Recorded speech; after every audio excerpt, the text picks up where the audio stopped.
But they found right in Arabia, there's Mount Sinai. It's still burned. The top of it is still black.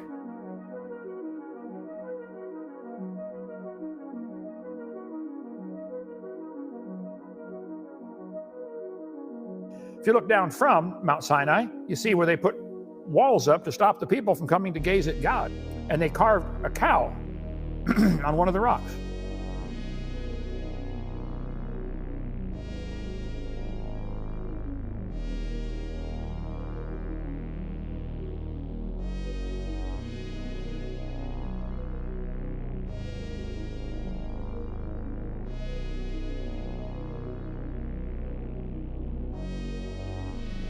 God told Moses to smite the rock.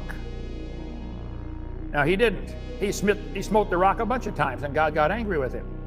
Only supposed to smite it once, Moses. Most Bible pictures show a little trickle of water coming out. Guys, there's 600,000 or 500,000 men, plus women, plus children. Probably 2 million people. How long is it going to take to water 2 million people with that little trickle? 20, 30 years? Some say a little bit better. No, here's actually the rock. That giant rock is 5 stories tall, 50 feet tall. That split in half and water came pouring out of both sides. It says in Exodus 17, then came Amalek and fought with Israel. Because out in the desert, water is worth more than gold. So when the Jews have a bunch of water, the Amalekites say, we want it, that's ours, come steal it from them. Noah's Ark, if you look at the country of Turkey, over here at the far corner in Turkish on a Turkish map, it says Noah on Gumshi, which means Noah's big boat. This way 5 kilometers. They got signs, you drive right to it. The Bible says it rested in the 7th month upon the mountains, plural mountains, of Ararat.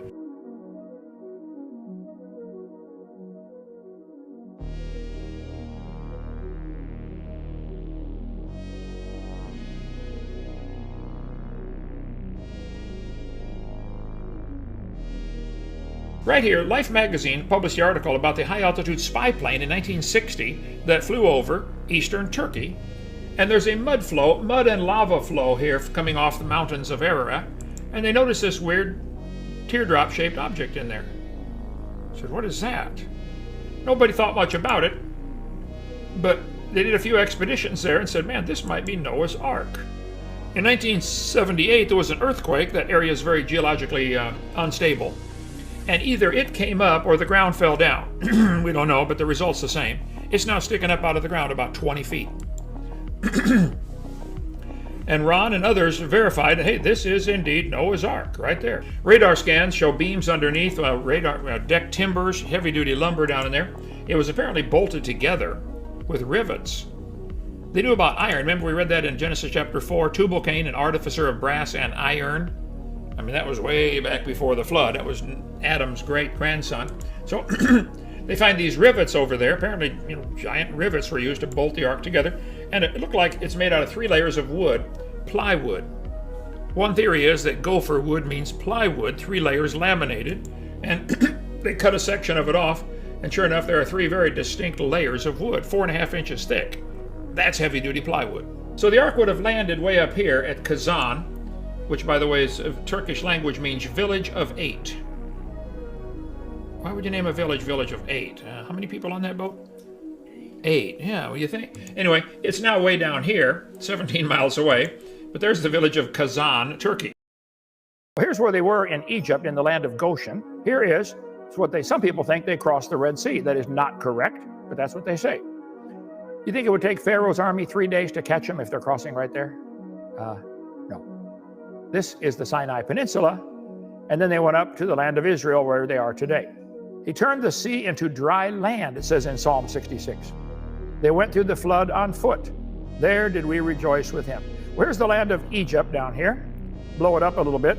That little triangle shape inside the circle is called the Sinai Peninsula. The children of Israel were up here in the land of Goshen. And most people see the Red Sea comes up and splits. There's 2 forks to it, the Gulf of Aqaba and the Gulf of Suez. Most people think they crossed the one on the left. No, there's the problem. It took Pharaoh's army 3 days to catch them. They went all the way across the Sinai Peninsula and crossed the Gulf of Aqaba. I'll show you. They left Egypt, went all the way across, and right there is where they crossed the Red Sea. The Red Sea's got 2 forks on it, okay? Over here is a mountain still today called Jabal al-Lawz, which means mountain of laws. That's where the Ten Commandments were given, on Mount Sinai in Arabia. There's a valley you can walk right up to that beach. It's called a wadi. Moses was trapped, and then God parted the water. So they came from Egypt all the way over to here. You see that little white dot at the tip of the arrow? That's actually a huge beach. They still use it today for shipping. They bring ships in and unload them right there. It's a port, all right? Right at the bottom end of this beach, well, they came out of this valley, came onto this beach, and they're trapped, they're stuck. They walk through the mountains, all these Jews, children, women, kids, camels, sheep, and they're stuck. And they start screaming, "Oh, Lord, help us." Pharaoh's army's coming behind them in the valley. "What do we do, Lord?" So the Lord put a pillar of fire between them to stop Pharaoh's army. Then he said, "Moses, take your stick, stretch it out over the water, and you're going to part the Red Sea." Solomon, later, 450 years later, put a pillar up here. I talked to a big Gilbert Vincent this morning. You can call him, here's his phone number. He has done a lot of exploring there. He's been scuba diving in the Red Sea. There he is standing on top of the pillar. Solomon set these pillars up, and it says on the pillar in ancient Hebrew, this pillar was erected by King Solomon to commemorate the crossing of the Red Sea. Because right there in the Gulf of Aqaba, there's a shallow spot, right there. So they're on that beach, and they went all the way across on probably 900 feet deep. Now the rest of the place is like thousands of feet deep, that gulf is. But right there is a shallow spot. 900 still a lot. But the water parted, and there's a wall of water beside it, and they walked across on dry ground. Now, Anchorstone.com is a good website, deals with this. He said the underwater pathway at the Red Sea crossing site, discovered by late Ron Wyatt, he died, has received incredible criticism. We have taken 2 recent trips to the Red Sea with the latest sounding equipment to carry out depth soundings in the sea. The data has proven the presence of an underwater pathway without doubt. So go to Anchorstone. Aaron Sen did a lot of research on that, okay? Our data does match the Israeli bathymetric chart. So when they went across on dry ground, later, Pharaoh's army tried to follow them. Moses held out the rod, water came in, drowned them all.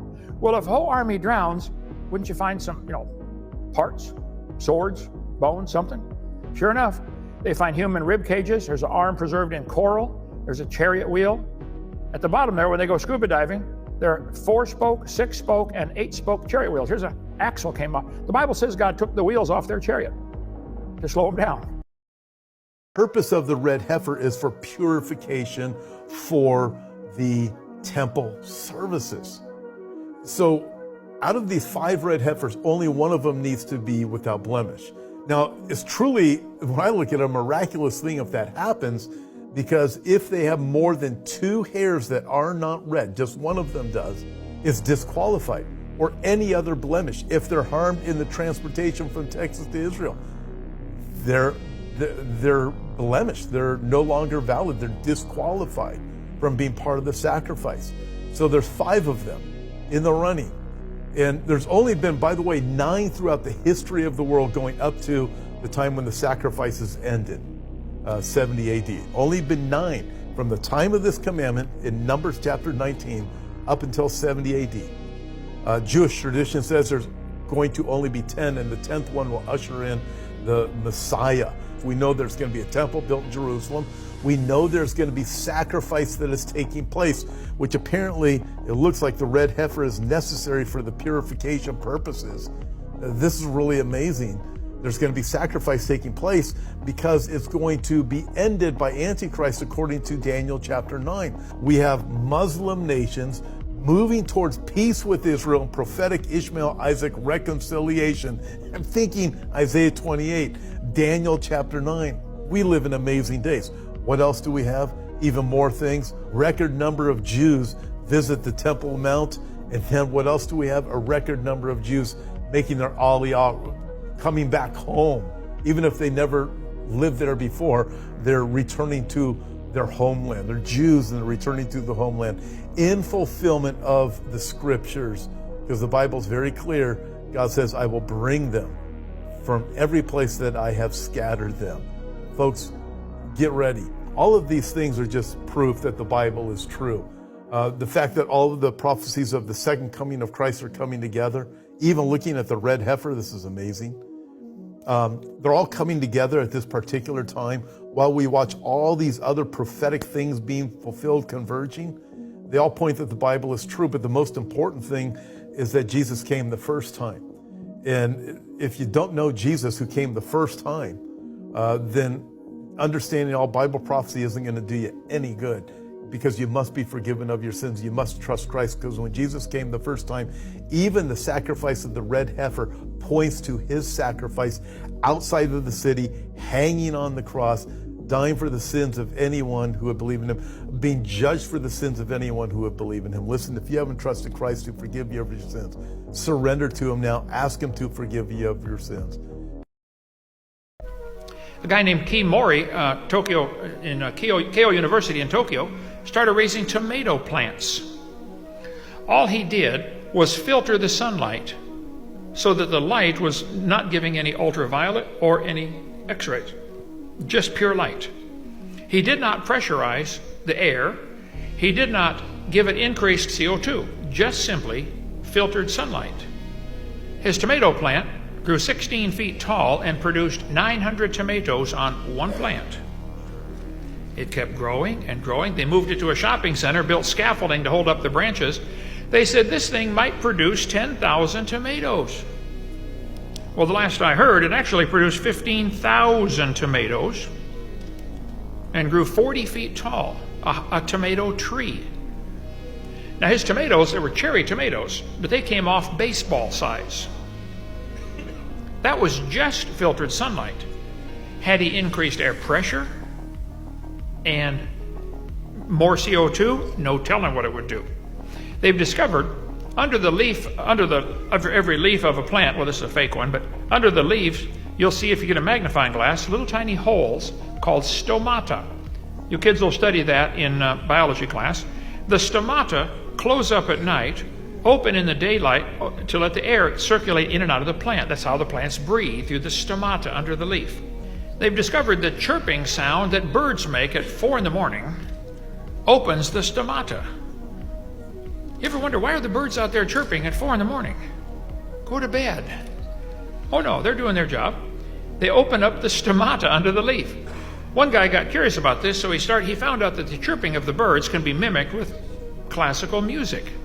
This guy in Iowa started playing classical music to his cornfield. His neighbors thought, half a bubble off a plum, maybe, till his corn grew 15 feet tall.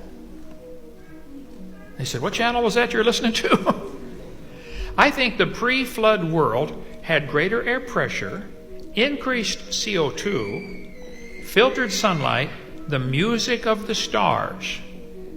It was designed for everything to grow phenomenal size. Walnut trees grow twice as fast if you just simply play classical music to them, is what he said. Cantaloupe as big as soccer balls can be raised. In 1535, the Spanish conquistadors came through that area and they found stones with strange animals on them. They sent some back to the King of Spain and said, what on earth are these animals carved on these rocks? The king said, I have no clue. Today they're called the Ica burial stones from Ica, Peru. These stones show dinosaurs on them, the Nazca burial stones, from about the time of Christ, plus or minus a few hundred years. Some of them show brain surgery. They find brain surgery instruments, hardened copper, tempered copper instruments for cutting into people's heads, apparently. Some of them show heart surgery, limb reattachment, steam engine. One of them showed what looks like a steam engine. Strange things are found on these Ica stones in Peru, but quite a few of them, over 500 I believe, show dinosaurs. Here's one from our museum, shows a dinosaur holding a guy by the head.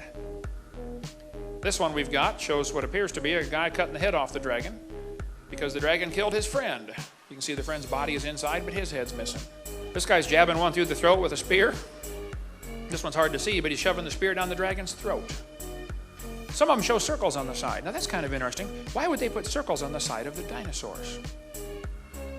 Well, nobody ever found dinosaur skin until about 20 years ago, when fossilized dinosaur skin was found. It's very interesting. The dinosaur skin has circle patterns on it. They had to see a live one to know to put that on the stones, because you couldn't tell that from the bones. Recently, they just found unfossilized soft dinosaur tissue. Soft dinosaur tissue? So now the brilliant scientists are trying to figure out how could tissue stay soft for 70 million years? The thought will never cross their brain to question that maybe it's not 70 million years old. I mean, that thought will never enter their head, okay? This guy's cutting the head off a dragon. There's a guy riding one. We got a ton of information on dinosaurs living with man. Sometimes they're in friendly gestures, like this one's petting him. He's got his head laying on his shoulder, okay? Pottery was found with dinosaurs on it. A mummy was found in a tomb wrapped in a blanket, and all around the blanket were dinosaurs. Why would they put dinosaurs on their blankets? Why would they put them on their pottery? Why would they carve them on cliff walls? Why would they put them on their waistbands?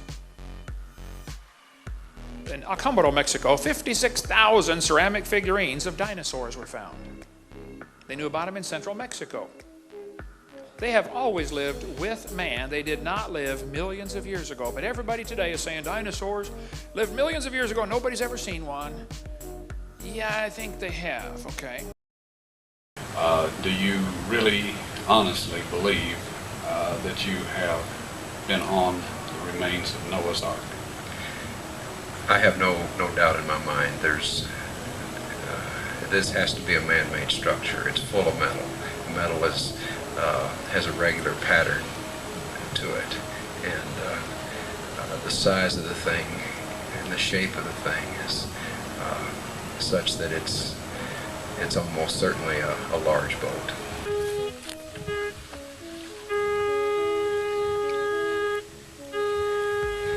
Dr. Baumgardner and Ron scanned the entire site with 3 different types of metal detectors. Placing rocks at each metal reading, they then attached tapes to show the lines. The next step was subsurface interface radar. All right, the lines are there! The lines are there! Okay, we're gonna walk over. Yeah, walk. Take a look. Leave it running so everybody knows that we're not cheating here, right? You got it, Toby. Okay, now this is the west bulkhead. Okay, can you look through there and... All right. This is the west bulkhead.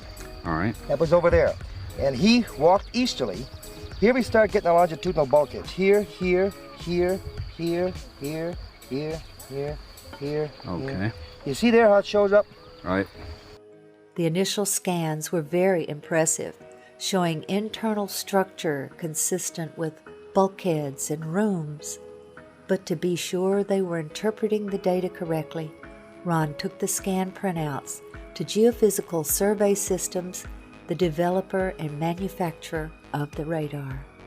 This data does not represent natural geology. It's a man-made structure.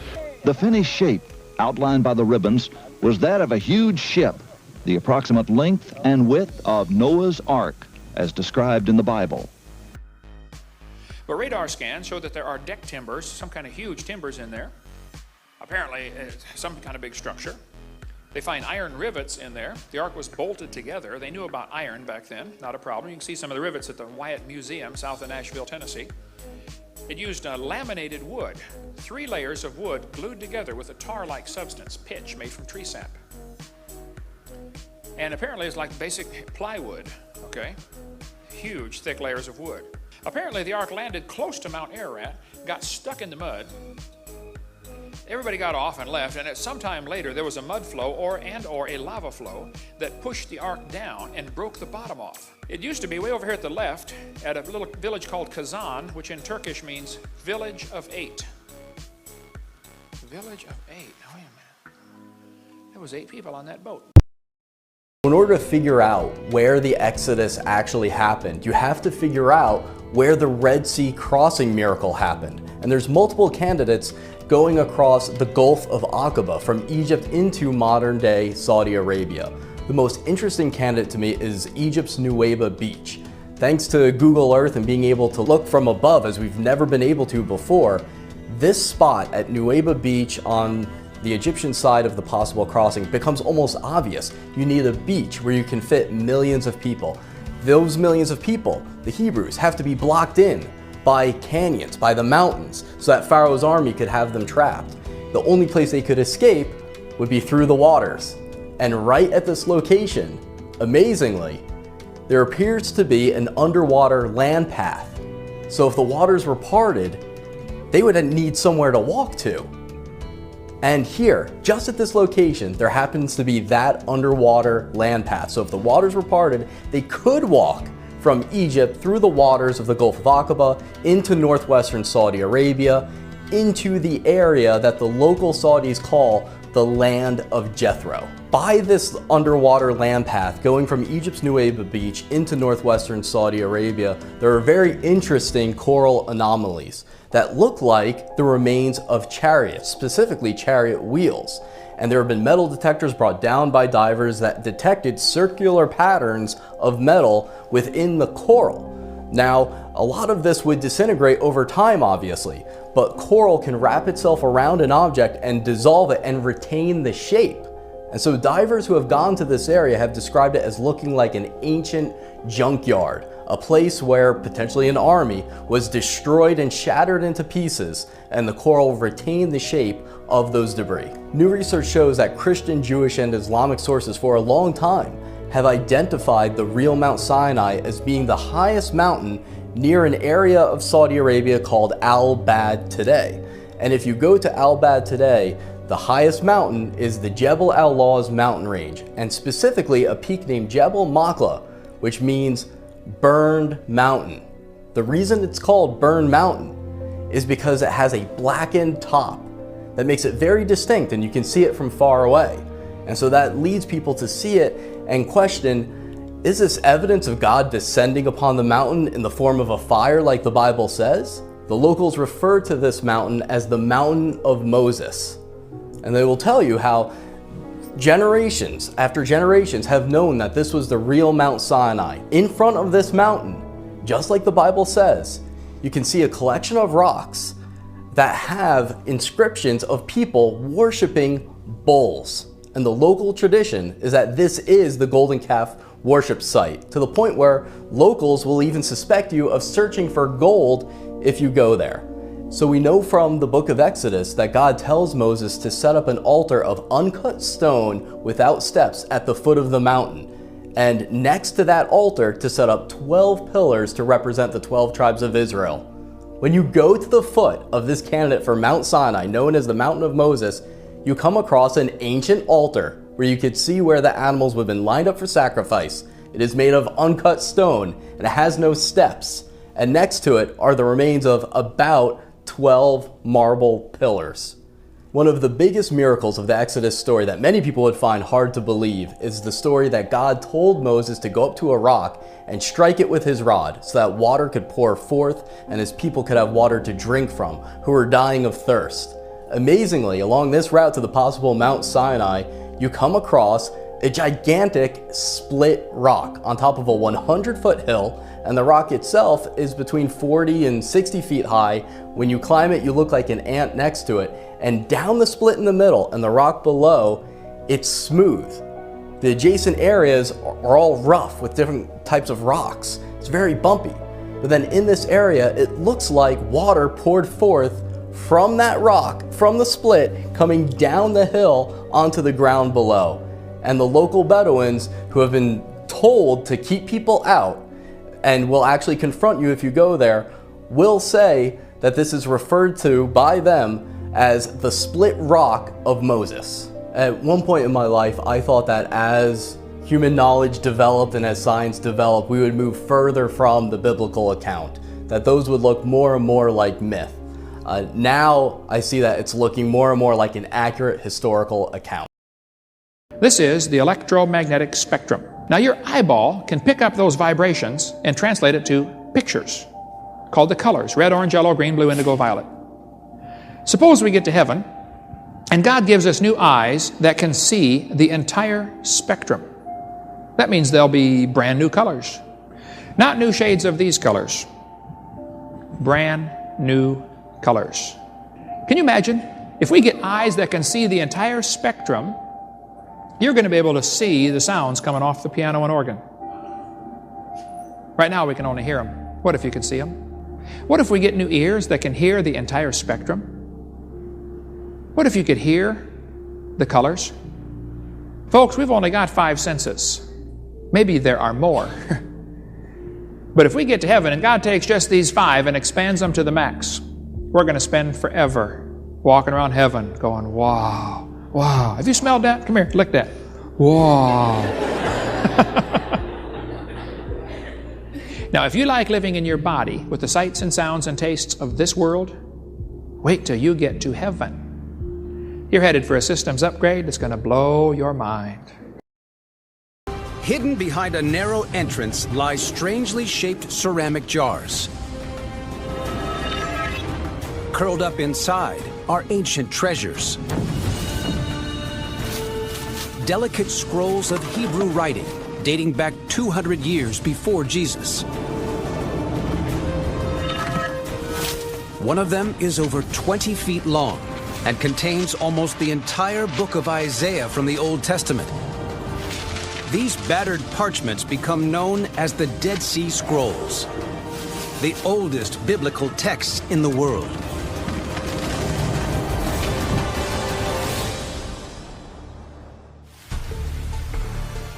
Today, the Dead Sea Scrolls are here in the Shrine of the Book at the Israel Museum. Almost 1 million people visit this museum to see the scrolls each year. The giant Isaiah scroll is the crown jewel.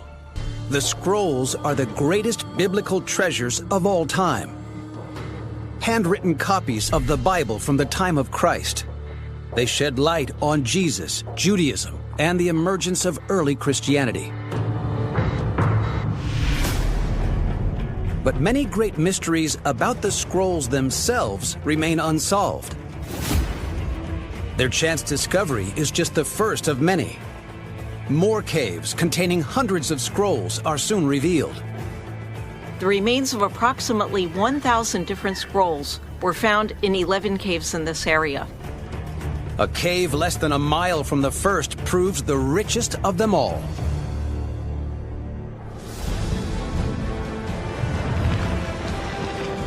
Inside it, the earliest copy of the 10 Commandments in existence. And around it, 500 scrolls in 15,000 scattered fragments. Some can be assembled and deciphered, like the first 3 chapters of the book of Genesis. Others have crumbled into pieces so small they still elude decryption. Could they hold clues to who writes the Dead Sea Scrolls, then hides them in the desert caves?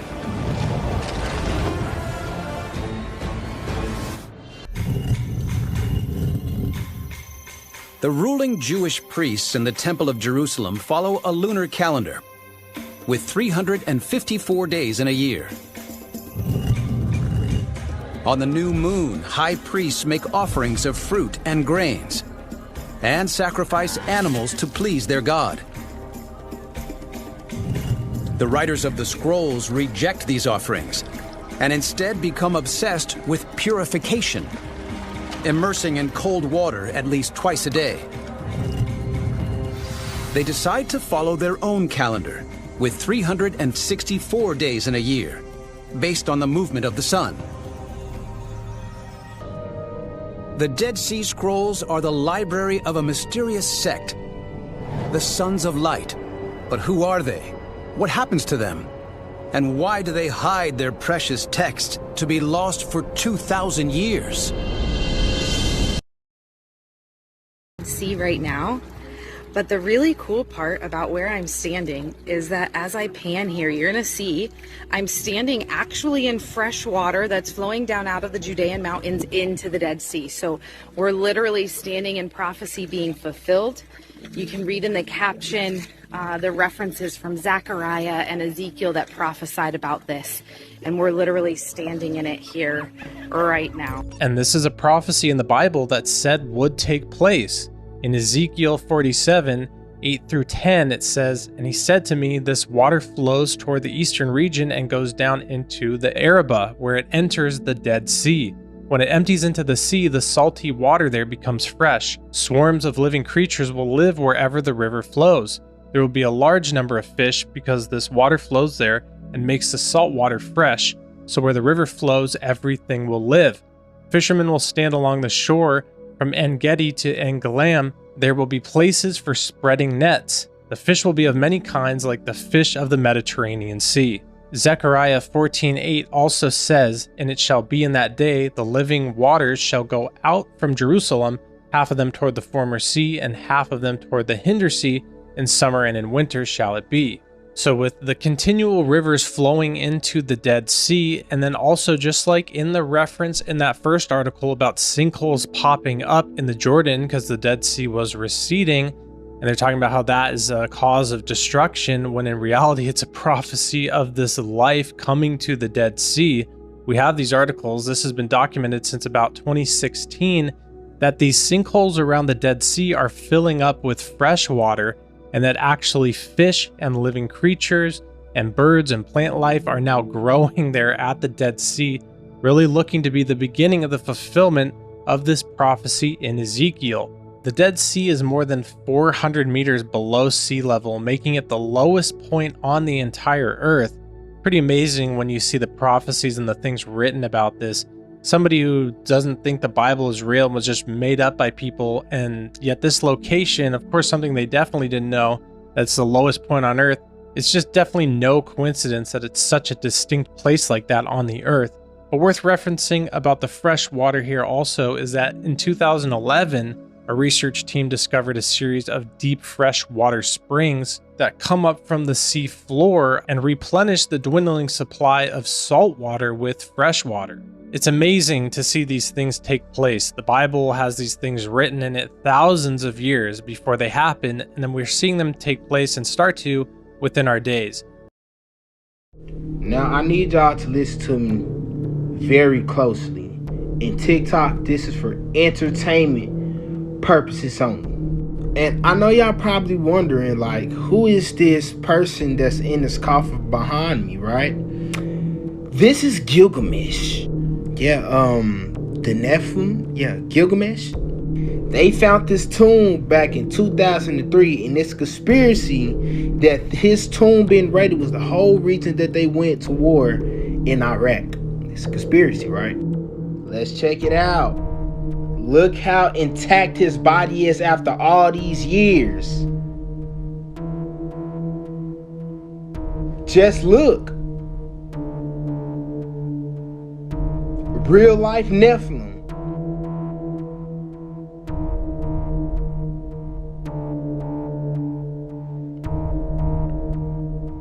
This is not a game.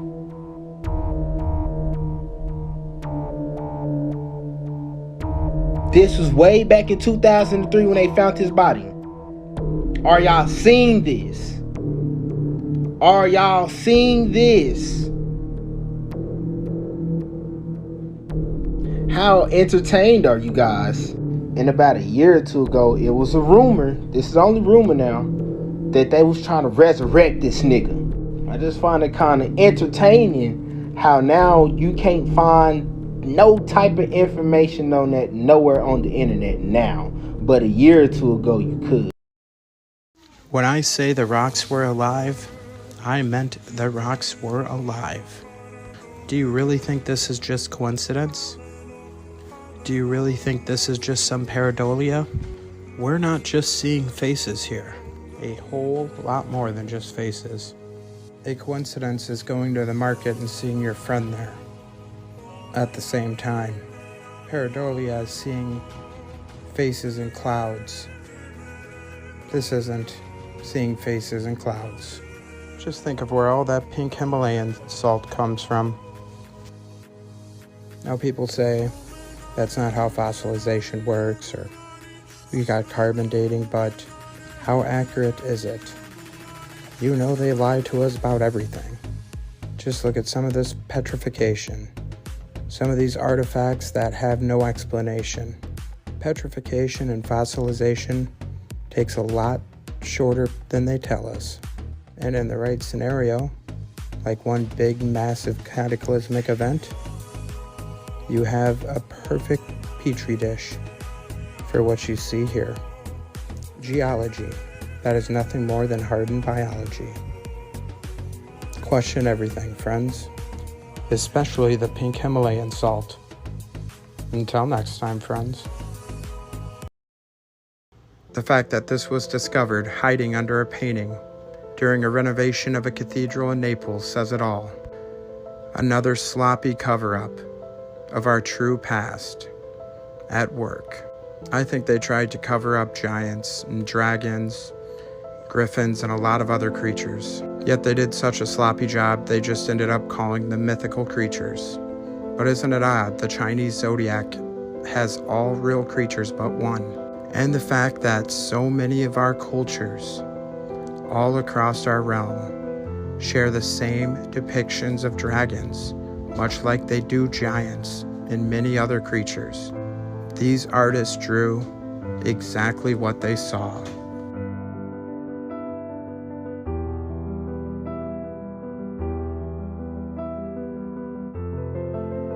And you can still find some mud fossil remains. Like here's the Dragon Head Cave in Egypt. This world is vastly different than what we've been told it was. And why cover up dragons? It's the same reason why they lied to us about all of our history. Those unaware of their true past and their true origins are all that much easier to control. Perhaps dragons explain some of those melted castles. And just look what our old dictionary said about dragons. Now rare. And even a news story from England. This was just a few short generations ago. As they say, it only takes a few generations to completely erase our knowledge of our true history. And sloppy as it may be, they have succeeded in doing that. Question everything, friends. Until next time. The eyes are useless when the mind is blind. So now it's time for you to open your eyes. And the only way you can do that is if you open your mind. Can you imagine somebody building something as glorious as this with no electricity or power tools? And can you imagine somebody carrying hundreds of tons of cement and concrete up the hill to the middle of nowhere and building something as glorious as this with just a hammer and a chisel? And let's look at these temples. If these was built with a hammer and chisel, it means if you make one mistake, brother, it's a wrap. It's game over. You're trying to tell me that slaves, because that's what you're going with, slaves chiseled into rock and made these glorious buildings. I don't know about you, but malnourished slaves would be under so much pressure. A mistake is destined to happen. Just look how smooth they was able to make marble with no power tools. You're telling me these men had sandpaper and they're getting jobs done like this? We can't even do this today, brother. I've said this once and I'm gonna say it again. The type of technology that we had back in the day, we just cannot reproduce now. Oh, we've got your ass. We've got your ass now. Now this is what it looked like after the last reset. So after the fall of the Tartarian Empire, there was a lot of Tartarian tech just lying about, and the settlers, which you know as the founders, moved in and salvaged what they could. I mean, how many times have I told you that these men with the horse and wagon did not build these structures, and this is not their technology? Are you trying to tell me that they would build train tracks, tram lines and cars, but didn't know how to build an engine? Come on, brother. This is what it would look like in today's day and age. It's like somebody riding up on a horse, finding a jeep, but didn't have a key and decided to use horsepower. And this is why they used to say, what in tarnations is going on? Because when it came to Tartaria, they didn't have a clue. For Gaza shall be forsaken. Where's Gaza? The land of Israel today. It shall be forsaken by the Lord. And Ashkelon, a desolation. Where's Ashkelon? In the land of Israel, it shall be a desolation. That means destroyed. They shall drive out Ashdod at the noonday. Where's Ashdod? The land of Israel. It shall be driven out at noonday. Noonday is when the destruction will hit and destroy Israel. Then it says, and Ekron shall be rooted up. Ekron is modern day Tel Mikni. Where's that at? The land of Israel. The Bible is teaching us the land of Israel will be wiped out and destroyed. Why? Because those are not the people of God over there. From Solomon's Temple. Every year I come here, they bring out a little bit more, and so maybe today we'll get to see another little bit of their treasury.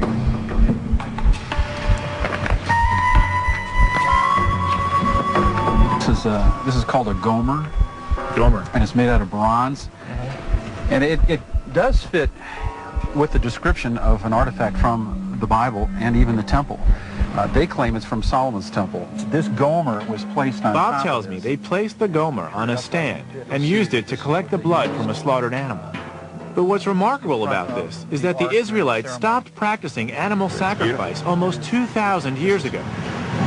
It's hard to put into words. It's a tangible link. Where would they have the Temple of gotten Solomon, this? the Jewish people. Of course, this is quite old. You can see. But that's just the beginning. This is a treasure trove of religious relics, and each one seems to take us closer to the true story of the Ark. Moses is holding the 2 tablets of the 10 Commandments on this. They're pulling all kinds of stuff. The monk is now bringing out a couple of pretty interesting objects. They call them meat forks. People were a lot smaller in ancient times, but this is very old, and I think it could possibly have some kind of connection with priestly garments in the sacrifices of the animals by the Levitical priests. Well, the only, from what I know of ancient Judaism, the only person who wore the breastplate was the high priest. But he would have had a plate on the front of this that had the stones of the 12 tribes of Israel. The high priest who wore this was considered the sole guardian of the Ark. Was he the man buried in the rocks on the island? Was he the one said to have brought the Ark here? So if this is here, I mean, all the other stuff says a lot, but if this is here, then it almost requires that the high priest was here. That's compelling. These items were used in Jewish ceremonies. So did Judaism survive here after the Levite priests were gone? What did he say? Did their religion take hold in Ethiopia? It's Old Testament. Really?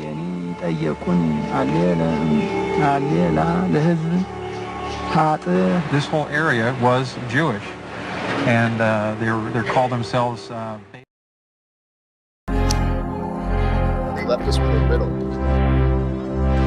For what purpose? Tesla knew the secret.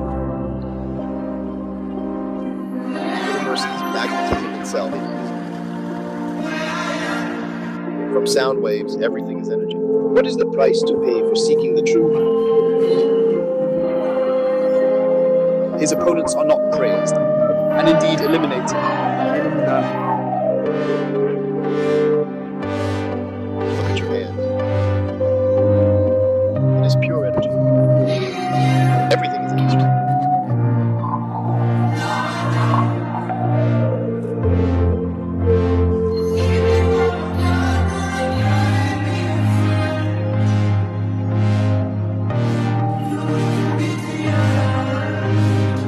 It doesn't always reveal the truth to you. No Nobody believes the Bible is true, right? Wrong. Here are 5 archaeological discoveries that prove the Bible is true. Number 1, the Pool of Siloam. The Pool of Siloam is one of the most famous passages in all of the Bible. Jesus notices there's a blind man sat there, so he kneels down and gets down onto his level. And then Christ does something rather unusual. He spits on the ground and then creates a sort of clay with his fingers. He takes that clay and he anoints it on the blind man's eyes and says, "Go, wash in this pool." The Pool of Siloam. The blind man obeys, and immediately those blind eyes can suddenly see.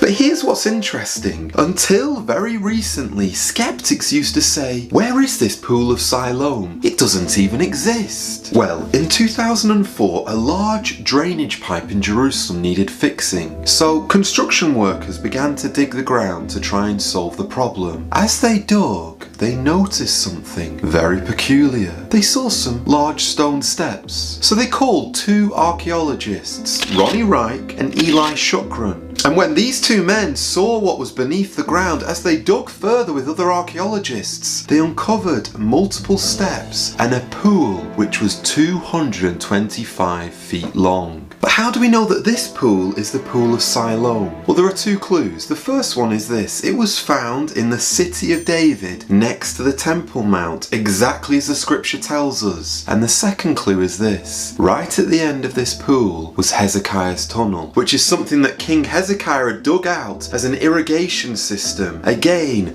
just like the Bible tells us. Did you know that scientists have possibly found the greatest proof that God created the known universe? In CERN, Switzerland, there's a Hadron Collider created specifically to find a specific particle, and what they did discover will shock you. We've been taught for many years in school that the atom is the building block for all matter. An atom is built on protons, neutrons, and electrons. We later discovered that the atom is built off of what we now know as quarks. Studying this further, they began shooting protons at each other to see how they would respond. What they discovered was phenomenal. When these protons collided, they discovered what is now known as the God particle. But that's not even the best part. They discovered that the God particle behaves exactly like sound waves. See, the Bible in Psalms 33 verse 9 says, "For when he spoke, the world began, and it appeared at his command." The Bible declares that God created the world. It's more proof that the Bible is true from a man that's much smarter than me. Watch this. I spent 18 months, 1 or 2 hours a night, studying the Bible. And when I finally got to Revelation 22, I realized I'd not been able to find a single provable error or contradiction. And I went over 200 places where the Bible accurately predicted future scientific discoveries. And I still remember the night. It was like 1 in the morning. I went through a calculation. What's the probability that these Bible authors could have predicted all these scientific discoveries accurately without the God of the universe inspiring them to write what they wrote? And that probability was less than 1 chance in 10 to the 300 power. What does this mean? That God divinely inspired men across 5,000 years to write the Bible. Follow, subscribe for more.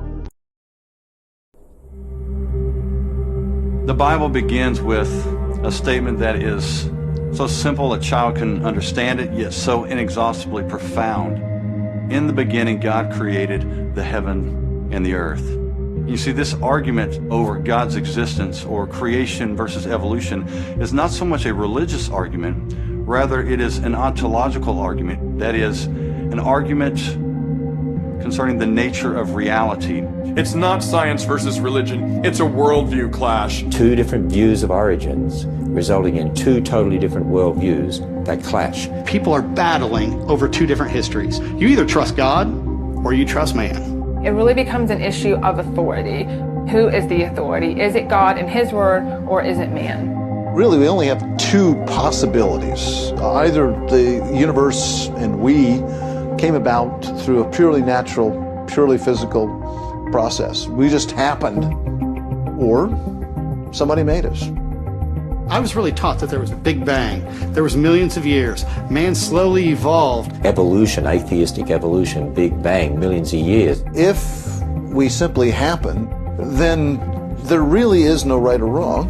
We could really live our lives the way we wish to, and that's a huge consequence Evolution has a lot of unintended consequences that I'm not sure everyone's thought about. They relate to ethics. They relate to whether or not the world's supposed to be good. And when you find yourself struggling with evil, I mean, you ought to ask yourself, well, I thought the world was supposed to be this way. If evolution's true, then get used to it. You see, if evolution is true, who am I? Well, you're nothing important. You're just a piece of protoplasm that washed up from the cosmic shores. I mean, man's just an animal. We're Mother Nature's science project. Why am I here? Well, if evolution is true, if nature's all there is, well, there's no real purpose. You might as well do whatever you feel like. If it feels good, do it. You have no meaning. There's no reason for you to exist. Where am I going when I die? We're going to go back into the ground, and that's going to be it. The lights are turned out. You die and become part of nothingness. You're worthless. You're worthless. But if there is a God, in particular the God of the Bible, then the world or reality is altogether different. I thought to believe in the Bible meant you had to reject science. I thought I had to take like a mental lobotomy in order to start believing the Bible. We hear the mantra, well, all the scientists believe in evolution. Some people today want to insist that you can't do science without believing in evolution. In other words, if you're a creationist, you're not classed as a scientist. There are thousands of PhD scientists all over the world who don't accept evolution, and many of them don't accept the millions of years. I do have 4 degrees. Most evolutionists I've met have only 3. There is a small movement in the evolutionist community to try to get the doctoral degrees rescinded from all professing creationists. That's never going to happen, but the fact that someone's trying speaks of the nature of the debate.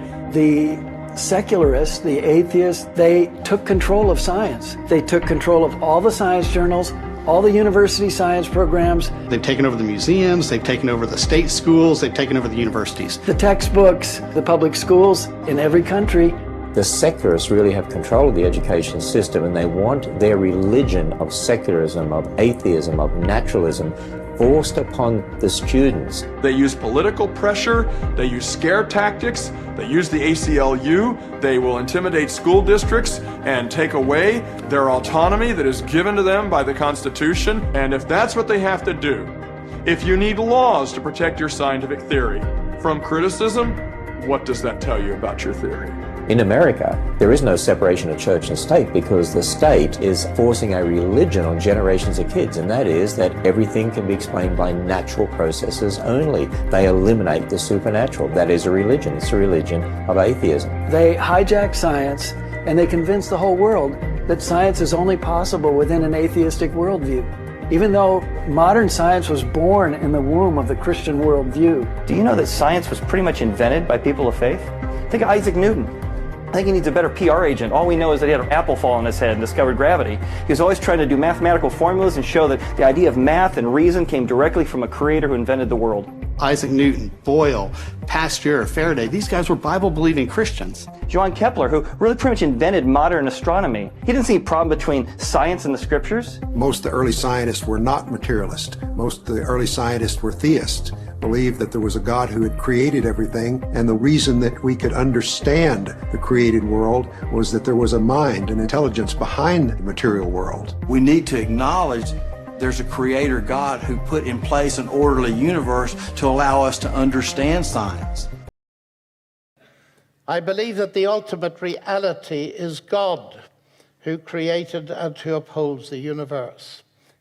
He has revealed certain aspects of his being and nature. Indeed, there's considerable accord among historians of science that the rise of modern science is traceable to the biblical worldview. As C.S. Lewis put it, men became scientific because they expected law in nature, and they expected law in nature because they believed in a legislator. And I love the words of Johannes Kepler. The chief aim of all investigations of the external world should be to discover the rational order which has been imposed on it by God and which he revealed to us in the language of mathematics. So I see a very strong bond to such an extent that I am not remotely ashamed to be both a scientist and a Christian, because arguably it was Christianity gave me my subject. Proof that the Bible is true. He placed rice into 3 glass beakers and covered it with water. And then every day for a month, he said, "Thank you," to one beaker. "You're an idiot," to the second. And the third one, he completely ignored. After 1 month, the rice that had been thanked began to ferment, giving off a strong, pleasant aroma. The rice in the second beaker turned black. And the rice that was ignored began to rot. Dr. Emoto thinks that this experiment provides an important lesson, especially with regard to how we treat children. We should take care of them, give them attention, and converse with them. Indifference does the greatest harm. If we look in Psalms 18 verse 21, death and life are in the power of the tongue, and they that love it shall eat the fruit thereof. Your words cast spells. This is why they call it spelling. It's because words carry energy and vibration in the spirit realm that we can't see. This is also how they put demonic subliminal messages in front of the kids' faces. These are spells that open up demonic portals. So be careful what you say to yourself and be careful what you say to others. The power of life and death is in your tongue. So be wise with it. God bless. Is Satan actually fail, and is he receiving worship as Allah inside the Kaaba right now as we speak? Let me tell you a story.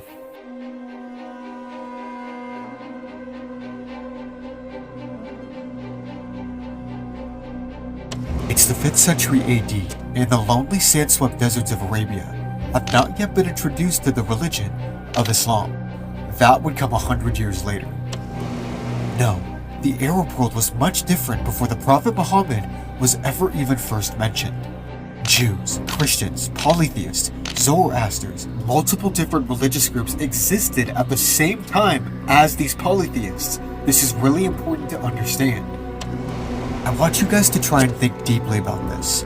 Arabian polytheism, which was the dominant practice amidst all the others, had a history locked deep with an ancient city in the region we know today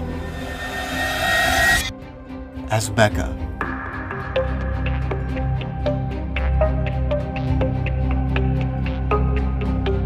This foundational city, which is still revered today, acted as the primary spiritual center of all the surrounding regions with their pagan worship practices.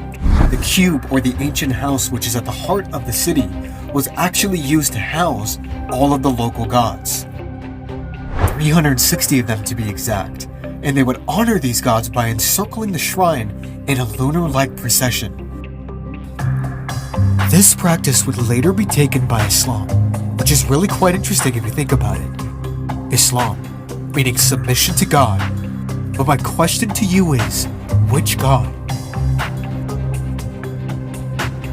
Manaf, Manat, Dushar.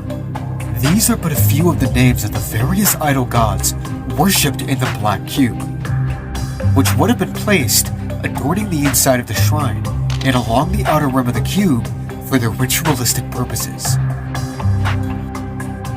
Now each Lunar New Year, the various warring tribal groups would lay down their arms and make the lengthy pilgrimage to the shrine, where they would encircle it, offering sacrifices and penances to their favorite gods, which some scholars say represent the 365 days of the year.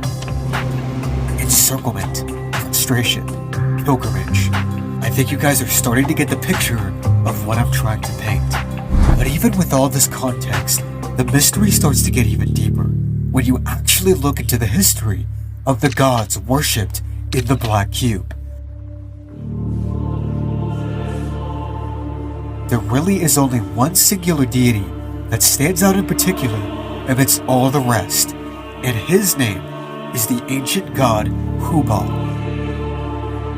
Hubal is a very interesting character indeed, because he is considered by most scholars to actually be the chief god of the Kaaba at the time. Some would even argue that the Kaaba was fully dedicated to Hubal himself. You can see more images of this god found right here with the same black stone that is venerated today in modern Mecca.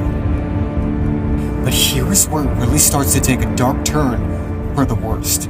Because when you actually look at the research, and believe me, I did, almost all scholars generally conclude that Hubal was an imported deity from the region of Syria, or the land of the Nabateans. Proof that Jesus lived. On January 6, 1982, a man by the name of Ron Wyatt reported that he had found the Ark of the Covenant located 20 feet below Christ's crucifixion site. However, that wasn't the only thing he found that day. Well, you see, Wyatt discovered that the lid of the box containing the Ark had split in two, and a dark, dry substance had spilled into it. Thinking nothing of it, he brought a sample back to a lab in Israel, and later realized what he had found was actually blood, but not just any normal blood. Blood with only 24 chromosomes coming from the maternal parent, meaning that the blood came from someone who was born with only a mother and no father. Curious, he put the blood in a growth medium and realized that the blood was still alive. Anxious to find out more, he returned to the discovery site and realized that the substance actually trickled down from where the cross stood, through the rocks and onto the Ark of the Covenant, leading many to think it was the blood of Jesus, and this substance is...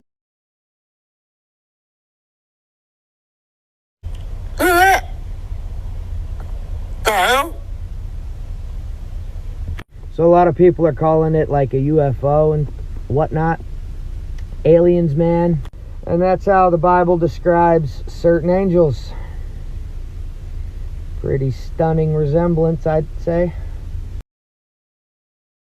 And beautiful rescue, raising questions about the power of prayer. People are scouring nearly 70 photographs looking for some sign of a man they swear they saw at the scene of a car accident. He prayed, a life was saved. So why did he disappear, even from the photos? ABC's David Muir now on Faith and a Mystery tonight. Tonight it's being called the Missouri Miracle. Much of it, though, still a mystery. A teenager with a beautiful smile, 19-year-old Katie Lentz, trapped in her mangled car, hit by a drunk driver, and first responders trying to get her out. Sheriff's Deputy Richard Adair won't forget when the fire chief turned to him in despair. He was concerned because he was out of options. The tools weren't working, and it was, by that time, I said almost an hour. He said, I don't know how we're going to get her out. And I said, Raymond, I promised her mother and her that we'd get her out. While inside that car, Katie had one request: to pray with the rescuers out loud. And then suddenly, right there, amidst the rows of corn, at the scene blocked off for nearly a mile, a man appears. He was dressed in a black priest shirt with a white collar. And the rescuers notice something else. He was carrying a small bottle. He had a small little white container of anointment oil, is what it appeared to be. And he asked if he could anoint the girl in the car. And at first, my first thought was that it would possibly send the wrong message to Katie, that maybe we had called a priest. But they allow him to do it. A sense of calmness come over her then, even more so than what she had been already. I can't be for certain who said or how it was said or where it come from. We very plainly heard that we should remain calm, that our tools would now work, and that we would get her out of that vehicle. Moments later, it happened. A neighboring fire department arrives with a new set of stronger tools, finally able to cut through that frame. They all turned to thank the priest, but he was gone. In fact, in all of those photos at the scene, no sign of the priest. And tonight, family and friends are grateful. Whether it was just a priest as an angel, serving as an angel, or an actual angel that came in, he was an angel to all those and to Katie. The fire department's Facebook page tonight filling up fast. Do any of the responders know who the priest was that seemingly appeared out of nowhere? I would love to shake his hand. And tonight, from Katie's mother, a message too. Very pleased that Katie's near-tragic accident provides proof to all that miracles still happen. Her mother adding, please continue to pray for her, and in Katie's words, pray out loud. Pray out loud. And today we reached out to 15 churches within 30 miles of that accident scene. No one could tell us who the man was. And as for Katie, 6.5 hours of surgery, many broken bones, but her mother says her face and that beautiful smile untouched. But Diane, everyone at that rescue scene touched by that stranger. And dozens of people saw him, and yet nothing in the photographs. Nothing, just the story of that white bottle. What an amazing story. Thank you, David.